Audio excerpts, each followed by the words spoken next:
Intersecting Media presents. We interrupt our program to bring you this important message. The next thing in late night talk. Here we go. While you're working, eating, and playing, he's watching. It'll be like O10. Keeping you informed. Thank you. Jason Page. Demented and sad, but social. Covering all the day's news from a studio somewhere in Southeast Asia. Worldwide! And talking about it with you. Blah, blah, blah. You're Up Late with Jason Page. Hooah! Or up early. Good morning. But just stay up. It is time. Here's Jason. All right, it's Monday or Tuesday, depending on where you are in the world. What's that saying? It's happy hour somewhere. I am Jason. Thank you for being with us. Thank you, Chad Erickson, for the introduction. Up Late is on. Busy show tonight. Conversation, I feel very fortunate throughout the years in the media industry of being able to talk to so many different people. And Matt Lewis is one of them from the Daily Beast. He's a conservative columnist. He does a terrific job. I'll be talking with him. Actually spoke with him yesterday. And we'll have that conversation for you coming up in a few minutes here. Lengthy conversation on politics. And you have to hear the person he's floating as a potential 2024 presidential candidate. Because we've talked on this show and joked around about the Adam Kinzingers of the world and Nikki Haley basically already announcing that they're running in not so many words. And there's other people. Marco Rubio. Will Ted Cruz decide to run? Who's going to grab that Trump wing of the party if Trump doesn't run, which he may still do? But we talked about a great many things, but it is what he said about one potential presidential candidate for 2024 that just blows my mind. You'll have to see my reaction when we play back the conversation we had. All right, if you have not subscribed, make sure to subscribe. There's a button here on Twitch. You can click the subscribe button, the follow button, the like button. We have it over on YouTube on our Intersecting Media channel, Facebook, the Intersecting Media channel. I'm on Twitter at the back page. However you choose to take part in this, follow. It's always fun. The Intersection podcast goes out every week. Usually it's on Mondays. This week it's going out on Tuesday because we had a few extra things to tie up with our interview with Matt Lewis from the Daily Beast. So that will go up on Tuesday morning back in the U.S. So the president was acquitted, found not guilty by a jury of 100 senators over the weekend. Not a shock. It just wasn't. And I told you last week, I thought between 5 or 6 and 10 would vote to convict as far as Republicans were concerned. And they did, as you would have expected. There were some that made a stand on principle. Some that did it for politics. And the Susan Collins and Lisa Murkowskis of the world like to feign independence. At the end of the day, though, when the Republicans come calling with something they need their votes on, Susan Collins and Lisa Murkowski will always show up. So very interesting to watch the dynamic as it played out over the weekend. The Mitch McConnell stuff that everybody went nuts about, where he basically stood up and made this long, impassioned speech about how the president was terrible. Oh, but by the way, I'm going to vote to acquit him. Because that's what Republicans do. They are Charlie Brown pulling the football away. I was one of those people that thought, you know what, Mitch McConnell might vote to convict. I fell for it again. I said, Mitch might vote to convict. Nope.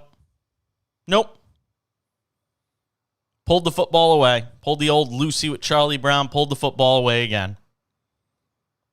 I don't know why I fall for it. But something I've discussed on this show, I brought it up with John Aravosis a couple of weeks ago when we launched the Up Late program. Something I brought up with him a couple of weeks ago was the idea of a third or fourth party in American politics. And this is something I believe very strongly in, that we're going to see within 20 years. I think there will be a viable third and fourth party. I think you're going to have Democrat light, Democrat heavy, Republican light, Republican heavy. two variations of Democrats and Republicans. And you're starting to already hear the rumblings of breakaway Republicans that don't want anything to do with Trump forming a third party.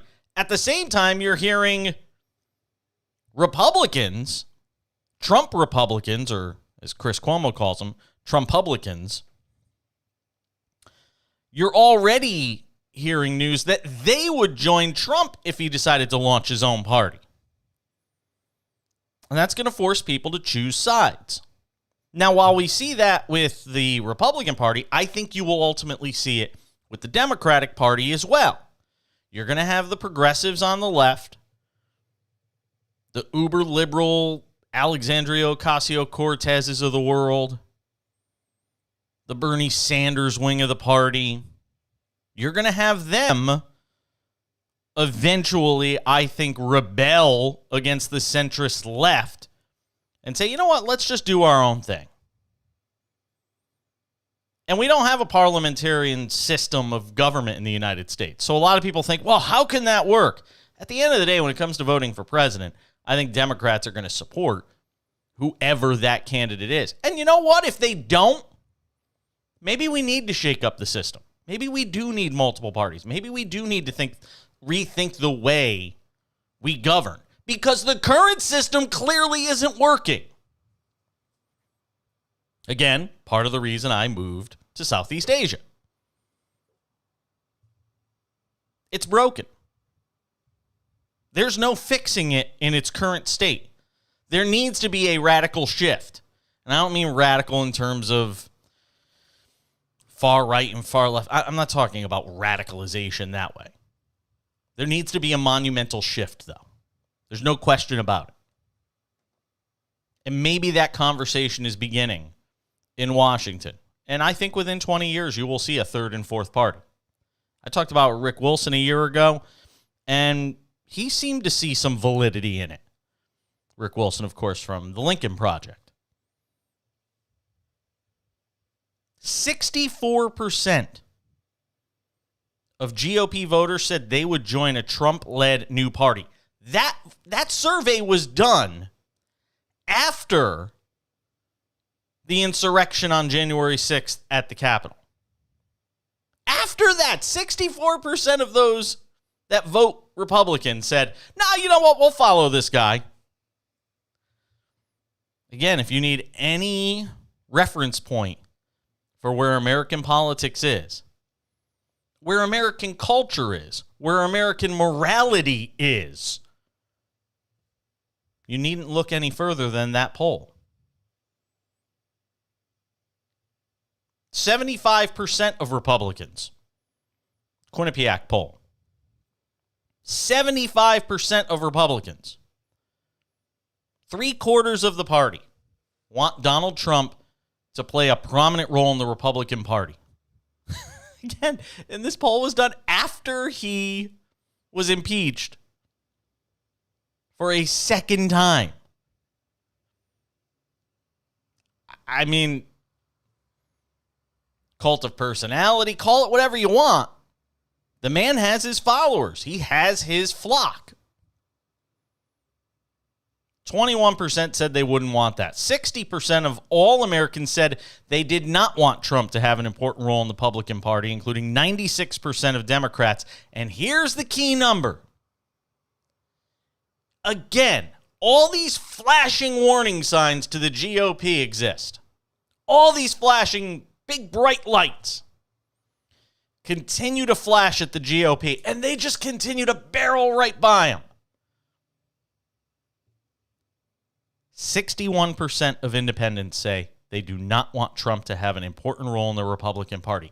If you don't have a reason, if you didn't have a reason before, as a Lindsey Graham, Mitch McConnell, Ted Cruz, Marco Rubio, if you needed a reason to run for the hills when it comes to Trump, if you needed any other reason, isn't that the reason? Are you blind?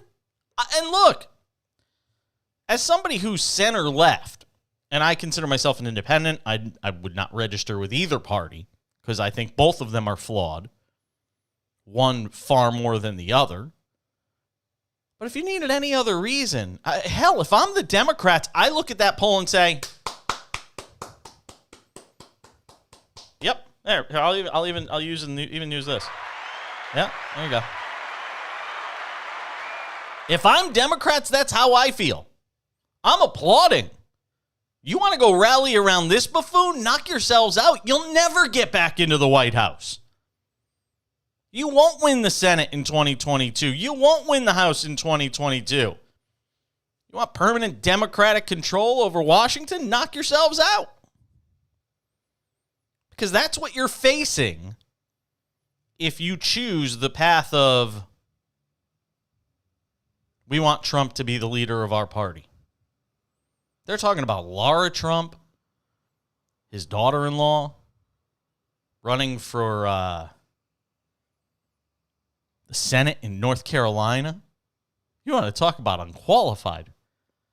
As one person on Twitter put it the other night, her biggest responsibility in this world is keeping Eric Trump from eating crayons. I mean, other than that, what has she accomplished in this life that would have her ticketed to be a United States senator? This is the direction the party is going.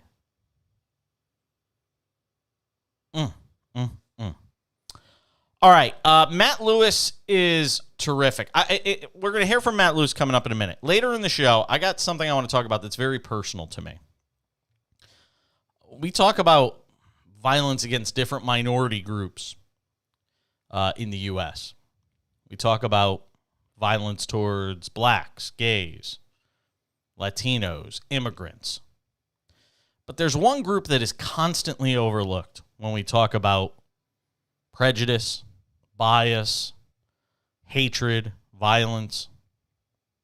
There's one particular group we don't talk about, and it's something that's very personal to me, and we will get to that coming up a little later on in the show. We'll tie it up with some sports news, as we always do.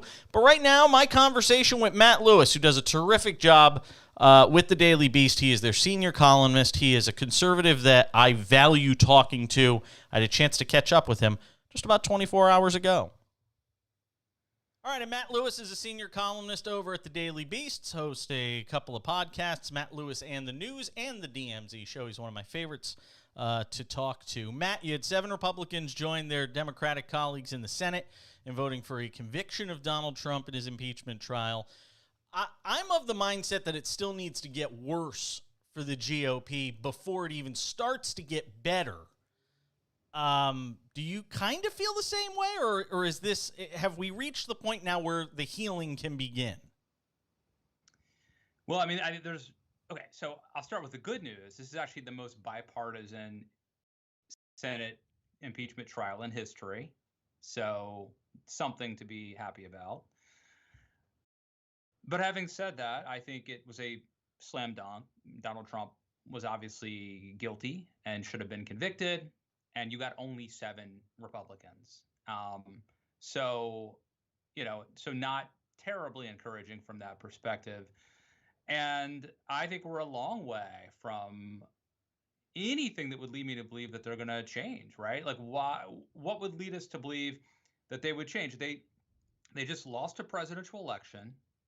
Donald Trump lost the House and the Senate during his tenure. I think he single-handedly sabotaged Georgia, throwing the U.S. Senate to the Democrats. And yet they're not. Oh, did I mention the insurrection that he caused and the fact that he's been impeached twice by the House? And yet there's no sign at all that they're ready to cut him loose or change. So I don't know why I would think that there's any, that they've turned the corner yet. All right. So if it needs to get worse, how much worse does it get? Does there need to be, the way I look at it is, every time there's been a potential off-ramp for the party to get back into the right direction, no pun intended, they just continue down the same path towards this party destruction, where ultimately you're going to have, the Trump wing of the party and normal conservatives and this battle for who can win those people in the middle. Is there a designated driver somewhere in their future that can get them on the right path?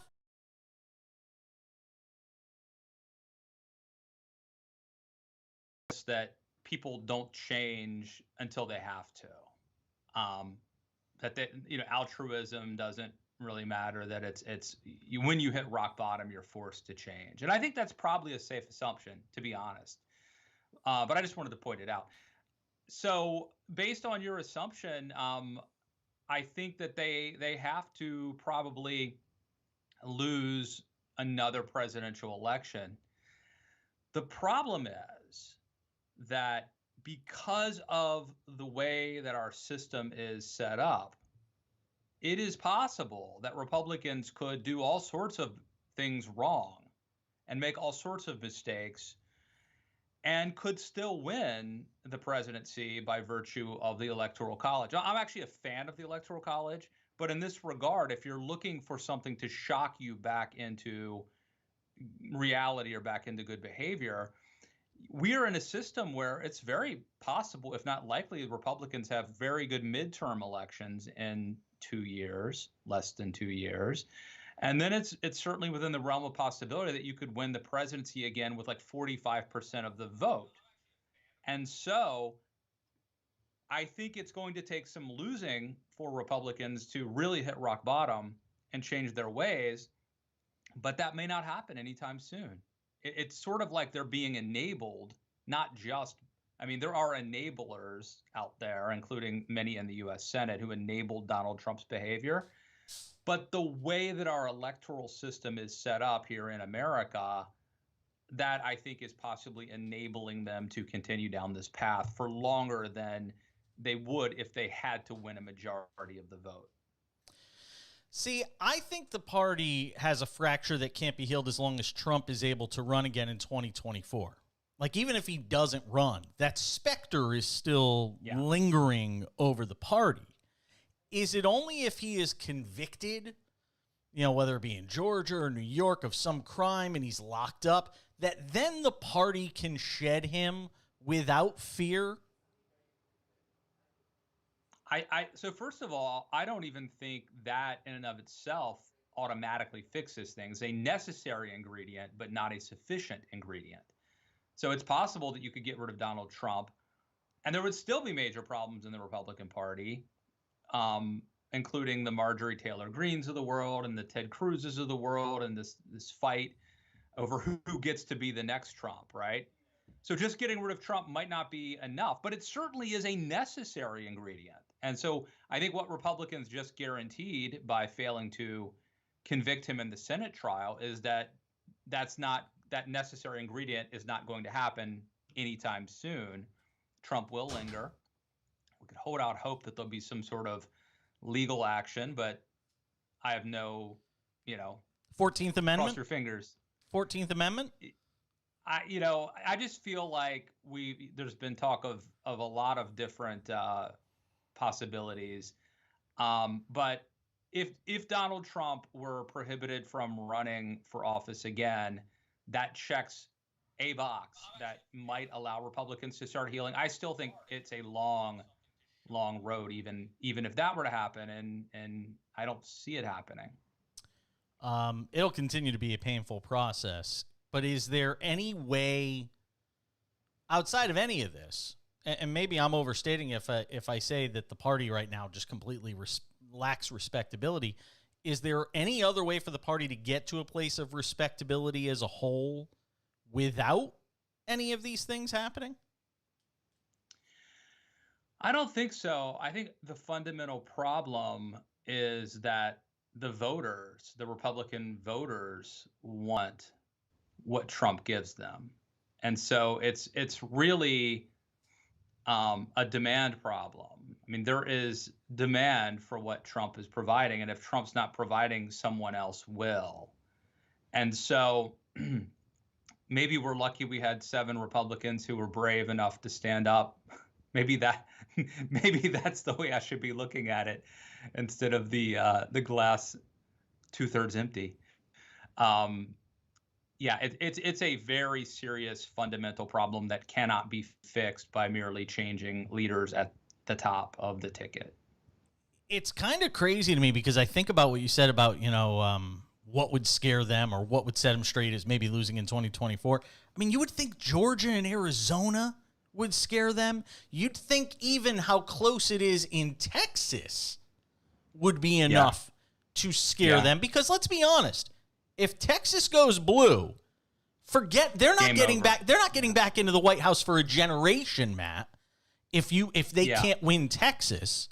So even the path through the electoral map is getting more difficult for them. Georgia isn't an aberration. That is going to continue to be a 50-50 swing state. The same goes for Arizona because of the demographics in those places. You could gerrymander districts all you want. The reality is those states are now 50-50 toss-up states. So I just can't get over the idea. I can't get past the fact that knowing what you know about politics and what I know about politics, and that is this: Republicans are going to vote for Republicans. Even if Trump did, if they said we're not doing anything with Trump anymore, screw him. If every senator had voted for impeachment, they said we're done with him. At the end of the day, where are Republicans going to go? Like, they're not going to vote for they're not going to vote for Republicans in 2022 or in 2024? Of course they are. They always have. It's Democrats that sometimes don't get in line. Republicans get in line. So I don't understand why they didn't take yet another opportunity to shed him when they could. Well, I agree they should have taken the opportunity to kick him while he was down, because the idea that you can outlast this guy or wait him out or he's going to just go away, it never works, right? However, I'm not sure about the notion that Republicans would always vote Republican. I mean, I do think that there is some percent now of the Republican base. So what happened is the Republican Party made a conscious choice to get rid of people like me, by and large, people who are college educated suburbanites. The Republican Party got rid of us. And what they did was then they brought in people that used to be Democrats, the FDR coalition, these working class whites, they brought them in.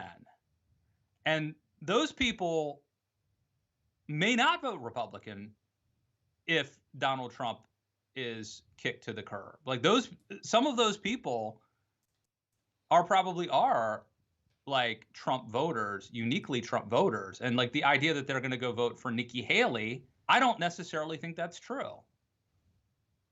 Talking with Matt Lewis. So that's the problem. Yeah. Matt Lewis, senior columnist over at the Daily Beast.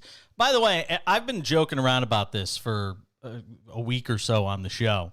Am I crazy when I say Adam Kinzinger and Nikki Haley basically have already declared for 2024? When you look at what Kinzinger's doing with his PAC and Nikki Haley saying what she said about Trump, have they basically unofficially declared for 2024 already? Yeah, and I would add a lot of people to the list, including, Josh Hawley. I guess he said he's not running in 2024, but Josh Hawley and Marco Rubio. Certainly Hawley was gonna run before the insurrection. He was preparing for that. Maybe now he won't. Marco Rubio, Tom Cotton. There's going to be a lot of people running, and I think they're being very transparent about it. But that's the other crazy thing is Donald Trump could Bigfoot all of them, and so that's why I think there are two people that to me are the most interesting, and that's Tucker Carlson and Larry Hogan. You really believe the Tucker Carlson thing, huh? I think there's a 50-50 chance he runs. 50-50. So, and then second of all, if he runs, he could win. I mean, he would be very formidable. God. Absolutely.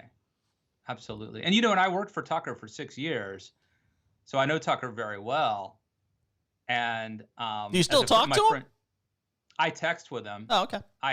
The last time I saw him was about right before, I guess it was maybe January. So over a year ago, we had dinner in DC. This is 5 of us. But I texted with him a few days ago. And I really like Tucker. We disagree on politics, obviously. But I went. Listen, I I'm not going to lie. I went off on him on my show last week because the reality is what he said last week about George Floyd and how George Floyd died. It wasn't. It was basically because he was a drug addict. It's like, come on, dude. Like, yeah, I try not to. I just try don't not to watch him because I really like him a lot personally. He was. I mean, I worked for him for 6 years, and he was just a great boss, and like never anything but supportive. And the whole time he was paying me to write things that he totally disagrees with. You know what I mean? right. There was never once like, don't write this, or could you change that? So I have a certain loyalty to him personally, but our politics are not the same these days. Certainly, we disagree very, very strongly about almost. Do you ever everything. text him? I mean, do you ever text him? Do you ever text him in a moment, where maybe you're just something he says hits you the wrong way, and you just text him and say, "Dude, WTF?" I mean, do you ever have those moments, or do you type it and then just delete it rather than sending it because you're afraid to kind of rub him the wrong way? So it's funny, my friend, I don't know if you know my friend Jamie Weinstein, who has a great podcast. Jamie used to debate Tucker. Jamie worked with us at the Daily Caller for 6 years. He's a never Trump person as well. His wife, Michelle Fields, was the woman who, remember when Corey Lewandowski like pushed a reporter? Yes. Oh, absolutely. Scandal? Yeah. That's Jamie's wife. So when Jamie and I worked at the Daily Caller together, Jamie would like get into arguments or debates with Tucker all the time, and they had. I think it was pretty. It was sort of. It got hot, you know what I mean? But they also both enjoyed it. But I don't really debate people. I just accept people for who they are, and I've never texted him and been like, this is insane, man. What are you thinking? Because I know it wouldn't work. It's not going to persuade him, and it's going to hurt our friendship. Now, I have been asked, I was on CNN like a year ago, and Don Lemon asked me about something that Tucker said. And I said, the caveat about how I like him personally. And then I said, I think what he's doing is insane. And then there was a big headline like in Mediaite or something like that was like, former Daily Caller employee Tucker is insane, something like that. So that's just how it gets played, even if you preface it with all the now look, if he does run for president, which again I put it like 50-50, and if I'm just putting my pundit hat on, I believe he would be very formidable. But if he runs, I'm gonna have to I'm going to have to just tell him like, okay, you're in the political arena now, like as a candidate, and I write about politics. And so like right now, my job is not being a media commentator. But if he's running and I'm a political commentator, I'm going to have to commentate. So that's going to be how it goes, I asked, Matt about the Lincoln Project, and the question got muted. So here's his response when I asked him about all the problems within the Lincoln Project and whether or not it will survive all this turmoil. Interesting. I don't know if it's done per se, but it's ugly. And I tell you, it's been this very interesting feeding frenzy. There were rumors for months about them. I mean, I was personally attacked by Steve Schmidt about 6 months ago, maybe 7-8 months ago this summer, where he compared me to a Vichy Nazi collaborator because I wasn't anti-Trump enough for him. So that's Steve Schmidt for you. How to Win Friends and Influence People, Schmidt. So, and we've been hearing the rumors about,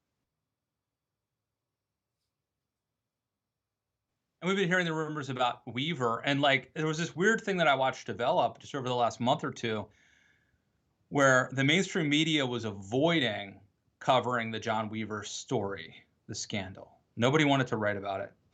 And then you saw somebody like at the American Conservative wrote about it, and then it broke like I forget, it was like another, maybe a left of center alternative outlet. And then finally there was like a permission structure to start report. And then, then now, like in the last few days, there was like an AP story, a New York Times story, and like just revelations. And now there's like almost a feeding frenzy, even though you've got the impeachment as the backdrop and a lot of other craziness happening. So they're not in a good place. I've always felt like they were probably overrated. I think that the most important thing they did was psychological warfare. Like, I think they got it. And that was important. That was important. That is important. In terms of moving voters or persuading voters, I think the Republican voters against Trump were probably more effective in trying to target, like, former Trump voters. But the question is, for me, it's not just sort of the sex scandal, but like, how many millions of dollars did those guys pocket? Yeah, and listen, Bill Maher even cornered Schmidt on that a bit and asked him, as gently as he could. He didn't want to piss off the guy who's on his panel, but he basically said to him, all right, because Steve Schmidt's like, well, 63 to 67% went to voter turnout or, getting the message out to voters. And Bill Maher's like, where's the rest of the money? Yeah. And Steve Schmidt didn't really have an answer. I'm not sure that number is actually even right. But let's assume it is. You're still talking about a lot of money. They're raising tens of millions of dollars. Yeah. But Schmidt's an interesting career, right? So when I think he was at the NRCC, and he had a reputation for having this just amazing temper, yelling at people, being very mean. He works for McCain. He basically picks Sarah Palin, which, look, I totally understood the decision to pick Sarah Palin at the time. And I think it's very defensible that they did that. But then what Schmidt did was what I don't respect, which is, it used to be, if you were like a political operative, you were like a rabbi, you were like a lawyer. You had almost attorney-client privilege. You don't then throw the client under the bus. And he did that to Palin. Now, I agree. Palin ended up radicalizing and inviting a lot. She became horrible. But he was a professional. And so I sort of disagreed with that. But then remember, then he becomes like an MSNBC Republican, telling the liberals everything they want to hear all the time. But then he goes to work for Howard Schultz, the Starbucks guy, making a lot of money, which pissed off the left because they were worried that Schultz would be a spoiler. Sure. And rightly so. Cost. And then he did the Lincoln Project, so now he's back in the good graces of like the liberals. And now this. And it's just such an interesting story to see it play out. Yeah, it certainly is. Last one. Let's, you look at what voters are voting on. These exit polls come out. Americans aren't voting on which party drives up the deficit. Yeah, the reality is most people can barely keep track of their own finances. They don't care what's going on. I have this conversation with older voters a lot of times where I'll say, well, what about Republicans and the deficit? They're like, I'm not even going to be alive. I'm not going to have to deal with it. I mean, that's sort of the mentality is, well, I'm not going to have to pay the bill. It won't be pretty in a 50-50 Senate. But Joe Biden can jam a lot of expensive propositions into law, whether it's, his COVID relief bill, whether it's, all these different things that Democrats have this pet list of projects they want to do. And if Americans get a whiff of what he wants to do and they like the scent, why wouldn't they buy in potentially to more of it? Well, I think you're right. I'm somebody who thinks we ought to be concerned about the debt and the deficit. But it's really impossible to make that argument anymore because Donald Trump didn't care about it. He didn't want to do entitlement. And neither did Mitch reform. McConnell or anybody else. Yeah, well, I think that they might have been if Marco Rubio had won the presidency or something, and you had Paul Ryan as the Speaker of the House, they might have actually done something to try to reform entitlements and rein in spending. But it's really hard to make the argument that now that spending is bad because it just looks so. I mean, I'm actually on the record. I wrote 3 or 4 columns during Trump's presidency dinging him for spending. And it was kind of hard to even write those 3 or 4 because there were a lot of other salacious scandals happening the whole time, right? That were more controversial.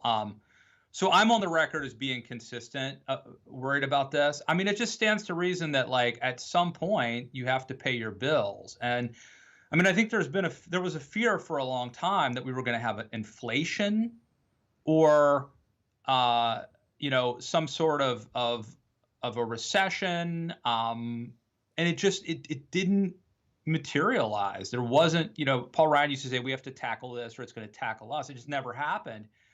So now I guess like the lesson we've learned is that there's no penalty, that deficits don't matter. Was it Dick Cheney who said that?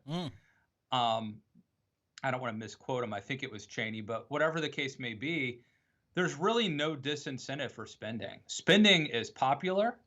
It will stimulate the economy.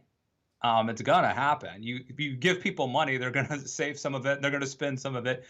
So there's really no reason for Joe Biden not to do it. He doesn't even have a philosophical opposition to it. On top of that, I think you could certainly make an argument if there was ever a time to spend money and to do a sort of a relief package, it would be during COVID when the government basically shut down businesses, right? This isn't the economy having a cyclical slowdown. I mean, this is the government shutting down businesses, These aren't businesses that went out of business because they weren't providing a good product or meeting market demand or whatever. We shut them down in many cases, and so that's a long way of saying, yes, we're about to spend probably $1.9 trillion, maybe not quite that much. But it's not going to be the $600 billion that Republicans wanted as a trade-off. Matt Lewis, senior columnist over at the Daily Beast, hosts a couple of podcasts there. Matt Lewis in the News and the DMZ Show. He is one of my very favorites to talk to. Tell Tucker I said hello, all right? I will. I'll text him and give him a shout-out. It's been a week. So. Stay safe back there in the States, all right? You got it, man. Thank you. Love talking with Matt Lewis. Gave us way more time. I said, we'll do like 10 to 15 minutes. I'm talking for 25 minutes. That's always the way it works out. It's always the way it works out. Up Late with Jason Page. Glad to have you with us on this Monday/Tuesday, depending on what part of the world you are watching us in. Day one, we'll just call it. Day one of the week. Because we do 5 shows a week. Monday through Friday or Tuesday through Saturday, again, depending on where you are. Some exciting news before we take a quick break. And then I got a really personal story I want to get into. Big news regarding this show. As you know, we have the Intersection podcast, which you can catch Monday or Tuesday each week. We drop a new episode of the Intersection podcast. And if you like the conversation with Matt Lewis, you could hear it again on the Intersection podcast, where we talk about the top 5 stories of the week. This show, Up Late with Jason Page, if you don't have time to watch it every night, will be available via podcast beginning in the next couple of days through our friends at the Believe Podcast Network, who I've been in business with now for about a year and a half. The Up Late with Jason Page podcast from Believe, coming later this week. I will tell you exactly which day we decide to launch that. And right after the show, we will upload the podcast within a couple of hours, and you'll actually be able to listen to it. So if you're on your way to work in the morning, you want to hear what we talked about, you'll have the opportunity to do that. The Up Late with Jason Page podcast coming courtesy of Believe. All right, quick timeout. We'll come back. I got a story that's very personal to me that I want to get to about a persecuted class, a persecuted race in the United States that we don't talk enough about. We'll get to that next. Up Late.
to be back up late with Jason Page. Day one of our show week. Thank you again to Matt Lewis for joining me. Does a terrific job with the Daily Beast. What do you make of the idea of Tucker Carlson running for president? I mean, that's crazy. What's crazier is the fact that he could win. After Donald Trump, I don't think anybody can doubt any candidate running for president has the ability to win. After Trump, I think we're all at a point where we have to kind of look at ourselves and say, well, maybe we don't know as much about the American electorate as we think we do. I want to talk about something. We'll do some sports on the back end of the show. But I want to talk about something that's very personal to me. As a lot of you know, I'm partnered to a amazing human being. His name is Chung. We've been together for, April's going to be 10 years, which is crazy to think. Anybody being with me for 10 years is crazy to think. But Chung and I have been together for about 10 years. And I have to admit that before him, my exposure to Asian culture was pretty limited. I had never really been in any relationships with anybody of Asian descent. And he might have even been the first Asian guy I ever dated. I have to think about it. But he's an amazing, amazing human being. And through my relationship with him, I started to see the world through his eyes. Through our partnership together, I began to see the world through his eyes. And you start to look at things differently, and you start to understand the various types of bigotry and racism and prejudice that exist towards Asians. And that's why when last year Donald Trump put out this idea of the China virus. Oh, yeah. Remember the Kung flu? All these different flat-out racist things he said. And he said them about various groups. I mean, look, if you want to argue one thing about Trump, you could say, well, he's not racist. He just hates everybody. It's kind of true. But in the case of Asian Americans, it became very personal for me because you start to understand that those words that he would utter, the China flu, the China virus, Kung flu, all those different things, that all of that plays into bias towards Asians. And USA Today wrote I hate to call it a terrific piece, but an important piece discussing violent crime against Asians and Asian Americans really being on the rise throughout 2020 and still being a concern in 2021 because of the rhetoric that's out there, this dangerous rhetoric. Words matter. And in the second paragraph of this article, it talks about police in Oakland, California, announcing this week they had arrested a suspect in connection with an attack on a 91-year-old man in Chinatown. It was caught on camera. In less than a week, a Thai man was attacked and killed in San Francisco. A Vietnamese woman was assaulted and robbed of $1,000 in San Jose. And a Filipino man was attacked with a box cutter on the subway in New York City. Were the crimes racially motivated? Hard to say. But there are people out there saying, look, we've got to stop it with these words that incite violence, whether it's the president and what happened on January 6th, whether it's the protesters in Charlottesville, Jews will not replace us. The rhetoric towards Black Lives Matter. All of these words make a difference. Violence against Asian Americans, this article points out, sharply increased in March as COVID-19 began spreading across the country. A man named Russell Jung created a tool that tracks hate incidents against Asian American Pacific Islander communities called the Stop AAPI Hate Tracker. Quote, when President Trump began and insisted on using the term China virus, we saw that hate speech really led to hate violence. That sort of political rhetoric and that sort of anti-Asian climate has continued to this day, he said. Acts of racist violence led to increased anxiety and fear in a population that already has higher rates of anxiety and depression related to COVID-19 than other racial groups. You know, a lot of times I've had the conversation with my partner. Look, for a number of years, he and I were at a stalemate. I had my career in the U.S. He had his career in Singapore. We met in the U.S. We lived together in the U.S. But ultimately, his best work opportunities were back here in Singapore, so he came here.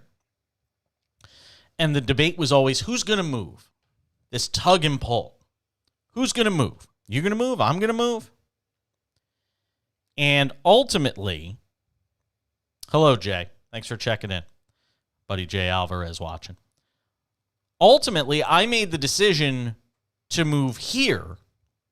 And I had a number of realities that I was facing that prompted me to move here. Some of them professional, some of them very personal with regard to the political climate in the U.S. But Chung would often say to me, my partner Chung would often say, I don't want to move to the U.S. I'm scared. And I would just kind of play it off. Come on. Yeah, I mean, come on, really? You're scared? You don't have anything to worry about. And I feel bad for having been somewhat dismissive at times of his fears of coming to the U.S. based on the idea that he was afraid of racism, bigotry, prejudice. And I would always kind of look at him and say, no, why would anybody? No. And again, it's one of these things I've talked about here on this show and other shows, the importance of seeing the world through the eyes of others. Not just through your own tiny prism, but through the lens of somebody else. Can you do it? Can you at least try to do it? And it's something that as I get older, I get better at doing. I may not agree with what I see through the lens of somebody else, but at least I can see it and understand it and conceptualize it. And now I'm starting to understand why he didn't want to go back to the U.S. after he came back to Singapore. We've looked at other parts of the world to potentially live in. We might stay in Singapore. We might go somewhere else. Who knows? We might even return to the U.S. one day if the climate there, from a civil standpoint, from a political standpoint, you never know. We might go back there. You never know what life's going to throw at you. But I can understand his trepidation now far better than I could even a year ago or 6 months ago. So this website that Russell Jung has, which includes a self-reporting tool for harassment, discrimination, and violent attacks, recorded 2,808 incidents of anti-Asian discrimination across the U.S. from its inception on March 19th just through the end of last year. Another organization, Asian Americans Advancing Justice, recorded more than 3,000 hate incidents in their self-reporting system since late April 2020, which is by far the highest number in the tool's 4-year history. Bottom line, words matter. The animus towards Asians in the U.S. has obviously been brought on by a lack of understanding about the coronavirus and those that have just decided they're going to lump in all Asians with the coronavirus. I had somebody who lived near me in my parents' neighborhood who, when we would talk about coronavirus, say, well, you see the way those Chinese people live, huh?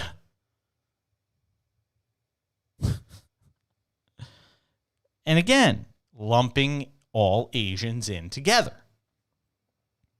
Not understanding the difference between Korean, Chinese, Japanese, Thai, Filipino.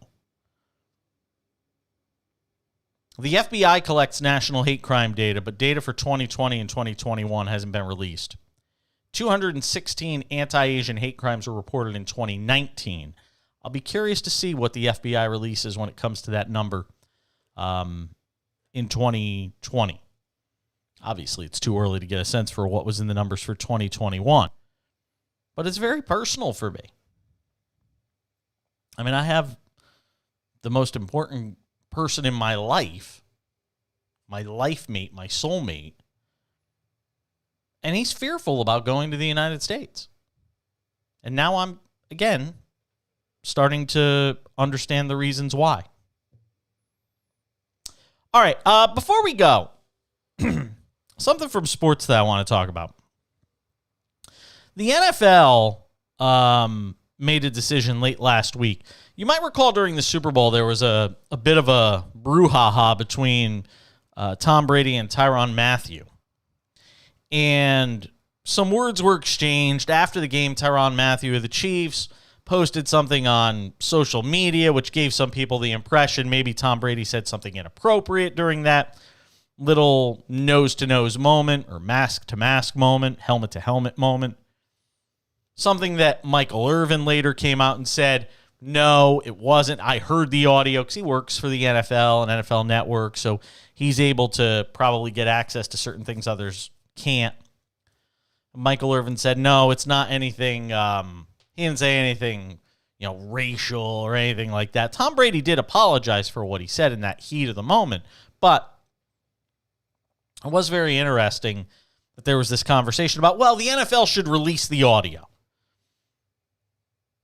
NFL should release it, and that way we could put it past us. And you know what the NFL said? And to their credit, the NFL said, no, we're not going to release that audio. And they shouldn't release that audio. And you know why? Nothing to do with protecting Tom Brady. It's protecting the ability of athletes to have conversations on the field and not have to worry that every word is going to be parsed and split up and put together in such a way that's going to make every athlete regret ever opening their mouth on the field. That should never happen. That should never happen. Athletes need to have the ability to speak freely on the field in that heat of the battle moment. They shouldn't have to worry about, is a hot mic going to pick me up saying something? Oh, my God. And then they got to worry about that while they're trying to stop the 300-pound lineman from destroying their quarterback. No way. The NFL's absolutely right. America doesn't need to hear that audio. They don't need to hear what happens in those heat of the moment. Trust me, I can tell you things that I've said playing sports against people that I wouldn't want anybody to hear. Because they're just, we playfully jab at each other. You talk trash, you talk smack. That's part of what goes on in sports. It's been going on forever, by the way. Don't say, well, it should stop. It's been going on forever. Larry Bird was one of the most notorious trash talkers in the history of sports. He was as good as anybody at giving it. And it doesn't need to be heard. We've heard the stories. It's not like Larry's refuting them. Michael Jordan used to talk trash. Everybody talks trash. There's no problem with it. It's part of sports. Unless it doesn't cross a line. I think we know what that line is when we see it. And when it gets into race, gets into talking about things that are overly personal. But some playful banter between Tom Brady and Tyrann Mathieu, I don't need to hear it. You don't need to hear it either, as much as you may want to. Again, I know we all think we need to get as inside as we can into these different sporting events. We need that access. You can't have all of it. You're not on the field. You know who gets that access? The athletes get that access. You don't need to hear every single word. And I think the NFL does a great job when they have these players mic'd and you could hear stuff that goes on during the games, and they're careful with what they include and what they don't include and things being said between coaches and players. That's all fine. That's cool. That kind of generic look inside, that's cool. I don't need to know what's said in a heated moment between Tom Brady and Tyrann Mathieu, though. You don't need to know either. By the way, rest in peace, Vincent Jackson. 38 years old. What is it with all the people dying this year?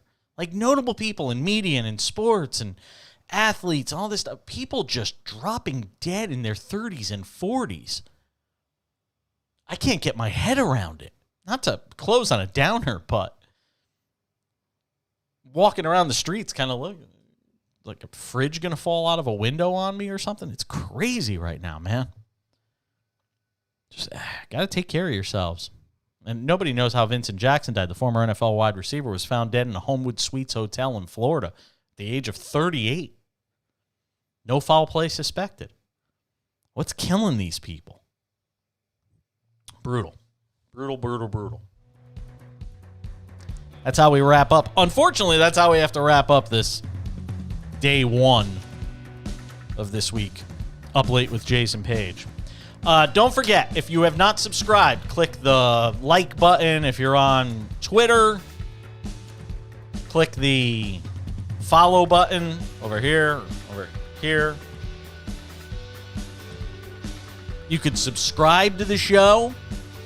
If you have Amazon Prime, you get a free channel to subscribe to. Subscribe to ours.